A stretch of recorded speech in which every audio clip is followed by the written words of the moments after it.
లగచర్లలో 9 నెలలుగా ఆందోళన చేస్తున్న రైతులతో మాట్లాడేందుకు సీఎం రేవంత్ కి సమయం లేకుండా పోయిందని విమర్శించారు కేటీఆర్.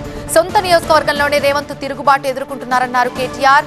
సొంత అల్లుడి కోసం సీఎం రేవంత్ పేదల భూములు లాక్కుంటున్నారని ఆరోపించారు కేటీఆర్. అదాని అల్లుడు అన్నదమ్ముల కోసమే రేవంత్ పని చేస్తున్నారని కేటీఆర్ మండిపడ్డారు.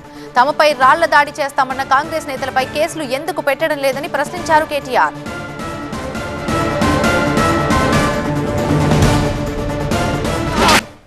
కానీ 9 నెలలకెళ్ళి ముఖ్యమంత్రికి టైం దొరకలేదు, ముఖ్యమంత్రికి సమయం దొరకలేదు. సొంత నియోజకవర్గంలో ఓటేసి గెలిపించిన అక్కడి ఆడబిడ్డలు, గిరిజన ఆడబిడ్డలను కానీ అక్కడ ఉన్న దళిత అన్నదమ్ములను కానీ కలుసుకునే టైం ముఖ్యమంత్రికి లేదు. ఎక్కే విమానం దిగే విమానం ఢిల్లీకి పోవాలి రావాలి 28 సార్లు పోయిండు, 28 రూపాయలు కూడా తేలేకపోయిండు. అట్లాంటి ముఖ్యమంత్రి ఈరోజు సొంత నియోజకవర్గంలోనే ఈరోజు తిరుగుబాటును ఎదుర్కొంటా ఉన్నాడు. మొన్న జరిగింది అధికారులకు వ్యతిరేకంగా జరిగిన నిరసన ప్రదర్శన కాదు.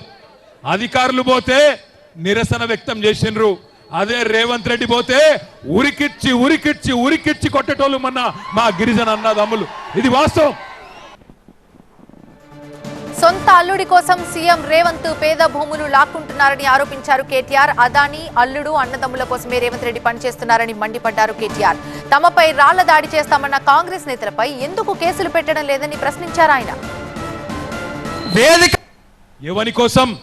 ఫార్మా విలేజ్ అల్లుని కోసం అక్కడ ఫార్మా దుకాణం పెట్టి వాళ్ళ సొంత అల్లుని కోసం ఇవాళ పేదవాళ్ళ భూములు గుంజుకునే ప్రయత్నం చేస్తా ఉన్నాడు.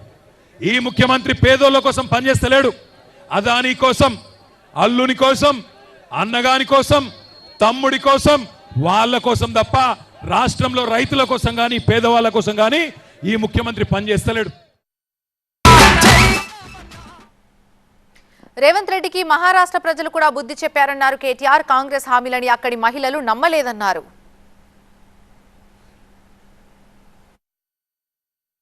ఆడబిడ్డలకు చెప్పిండు కదా, నెలకు 2500 ఇస్తానన్నాడు, వచ్చినాయా? మహాలక్ష్మి అన్నాడు. మహారాష్ట్రలో కూడా తన్నులు తిన్నాడు.